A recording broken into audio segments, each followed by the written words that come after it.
Halo, selamat pagi anak-anak. Hari ini kita jumpa lagi untuk melanjutkan pelajaran kita yang ketujuh, yaitu tentang Ester, perempuan pemberani. Marilah kita awali belajar kita hari ini dengan doa.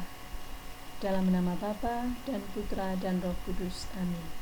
Allah Bapa yang Maha Baik, Engkau senantiasa mendampingi umat pilihan-Mu dengan penuh kesetiaan.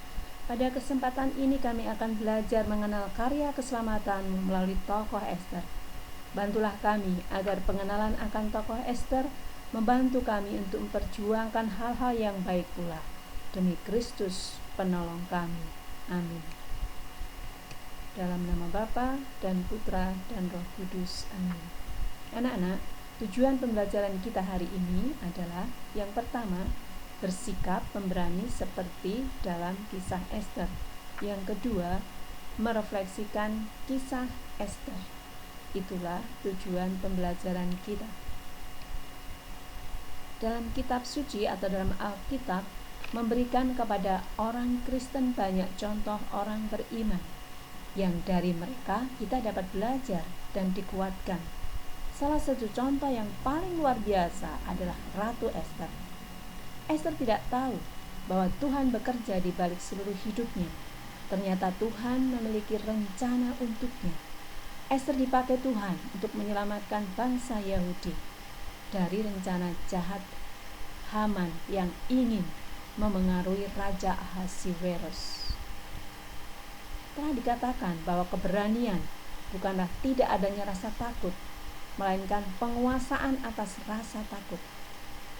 Dalam Alkitab bagaimanapun menambahkan elemen penting untuk definisi keberanian, kepercayaan dan iman kepada Allah.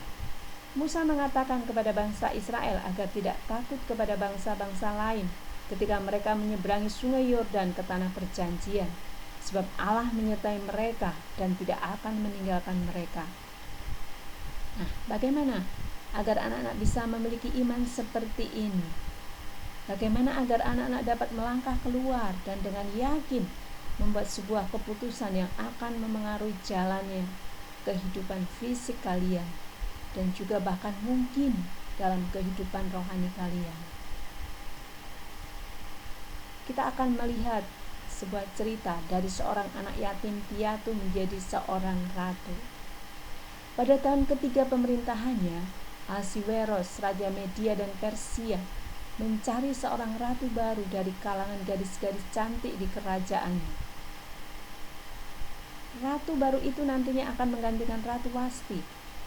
Wasti telah mempermalukan suaminya di depan banyak orang, termasuk semua pegawainya. Dia menolak untuk menampilkan kecantikannya di depan semua orang di pestanya yang spesial. Ester, seorang yatim piatu muda, adalah salah satu perempuan yang diperintahkan raja supaya dibawa ke istana untuk dimanjakan dan dipersiapkan secara khusus untuk pemilihan ketat oleh raja sebagai calon pengganti ratu kerajaan. Pamannya Mordekai telah membesarkan dia.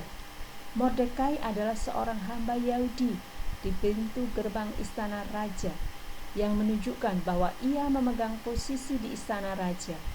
Mengikuti saran pamannya, Ester tidak mengungkapkan identitas kebangsaannya. Setelah raja memilih dia sebagai ratu, ia terus melakukan kontak dengan pamannya. Rencana untuk membinasakan sebuah ras. Beberapa waktu kemudian, Ahasiweros menunjuk Haman, seorang yang terkemuka di kerajaan, untuk jabatan khusus sebagai pembesarnya. Ahasiweros memerintahkan bahwa setiap hamba harus tunduk kepada Haman, menyembah dia. Mordekai menolak.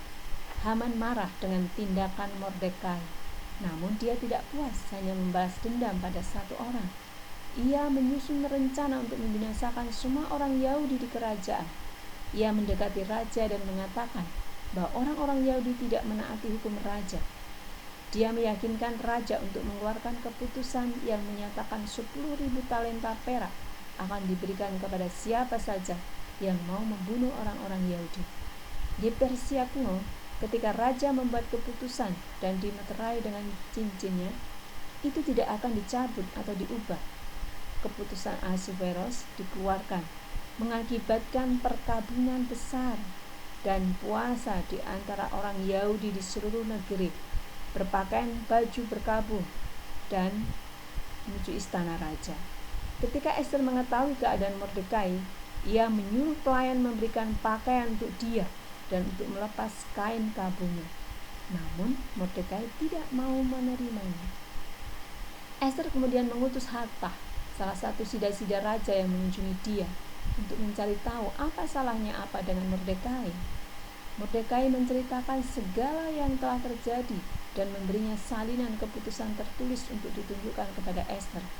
Dia juga mengatakan kepada Ester untuk pergi menghadap raja dan memohon demi bangsanya. Ester tidak bertemu dengan raja selama 30 hari. Raja menetapkan hukum bahwa siapapun yang datang ke pelataran untuk menghampiri dia yang tidak secara khusus dipanggil akan mati. Namun, raja bisa membuat pengecualian dengan mengangkat tongkat emasnya sehingga orang itu selamat. Maka Ester mengirim sida-sida itu kembali ke Mordekai dengan pesan bahwa dia tidak bisa masuk ke pelataran untuk bertemu raja. Mordekai menjawab bahwa jika dia tidak melakukan apapun, dia mempertaruhkan kematian bersama dengan semua orang sebangsanya di kerajaan. Dia juga mengajukan pertanyaan yang menusuk. Bagaimana jika Tuhan telah mengangkat Ester ke posisi raja untuk tujuan khusus, yaitu membantu menyelamatkan rakyatnya di saat kritis ini? Ester mengalami dilema. Keputusan yang sangat sulit bagi seorang wanita muda. Kematian adalah hal yang pasti, terlepas dari apa yang dia putuskan. Wasti hanya terbuang dari posisi sebagai ratu. Ester mungkin benar-benar dibunuh. Dia harus menjawab Mordekai. Apa yang akan dia lakukan? Dia pasti berdoa dan menderita sekali karena keputusannya. Ketegangan dan kecemasan harus ditelannya. Dia muak dengan rasa takut untuk dirinya sendiri dan bangsanya. Dia pasti bertanya 100 kali pada dirinya sendiri, akankah Tuhan benar-benar membiarkan dia mati jika ia menolak untuk membantu orang-orang Yahudi? Dia masih sangat muda. Tentunya Allah tidak ingin dia mati. Di sisi lain, bisakah dia berdiam diri dan menonton Haman yang tidak berperasaan memusnahkan bangsanya? Mengapa dilemanya tidak bisa hilang begitu saja seperti mimpi buruk? Di tengah kekacauan itu, Ester menyadari dia tidak bisa membiarkan rasa takut melumpuhkan dia sampai tidak bertindak apapun. Itu pun akan menjadi sebuah keputusan. Sebaliknya, ia menyerahkan hasilnya kepada Allah. Jelaslah, dia hanya punya satu pilihan nyata. Bahkan dalam memberikan jawabannya kepada Mordekai, Ester menyadari bahwa dia tidak punya keberanian dari dirinya sendiri untuk menghadapi Ahasuerus. Namun dia tahu kemana harus memohon keberanian yang tidak ia miliki, kepada Allah dalam doa dan puasa. Menaruh hidupnya di tangan Tuhan, ia membiarkan dia yang akan memutuskan hasilnya bagi dirinya dan bangsanya. Dia mengirim pesan kepada Mordekai bahwa ia meminta sesama Yahudi mereka untuk berpuasa baginya selama 3 hari 3 malam. Dia dan pelayannya akan melakukan hal yang sama. Lalu ia berjanji untuk pergi ke hadapan raja, benar-benar menyadari bahwa ia sedang mempertaruhkan hidupnya. Nah, anak-anak, refleksi untuk kita, yaitu terkadang rasa takut adalah reaksi manusiawi kita yang wajar ketika kita dihadapkan dengan keputusan yang tampaknya mustahil. Mengakui kurangnya keberanian adalah langkah pertama untuk mengatasi hal itu. Namun, kita tidak harus membiarkan rasa takut melumpuhkan kita untuk tidak mengambil tindakan sama sekali. Anak-anak harus menyadari bahwa Anda perlu pertolongan dan bahwa Anda tidak bisa melakukannya sendiri. Mengakui bahwa Allah berkuasa, bahwa Dia telah berjanji untuk tidak meninggalkan Anda atau membiarkan Anda. Datanglah kepadanya dalam doa dan puasa untuk mencari kehendak-Nya dalam membuat keputusan yang tepat. Kemudian dengan yakin buatlah keputusan dengan keberanian dan keyakinan bahwa Tuhan ada di pihak Anda.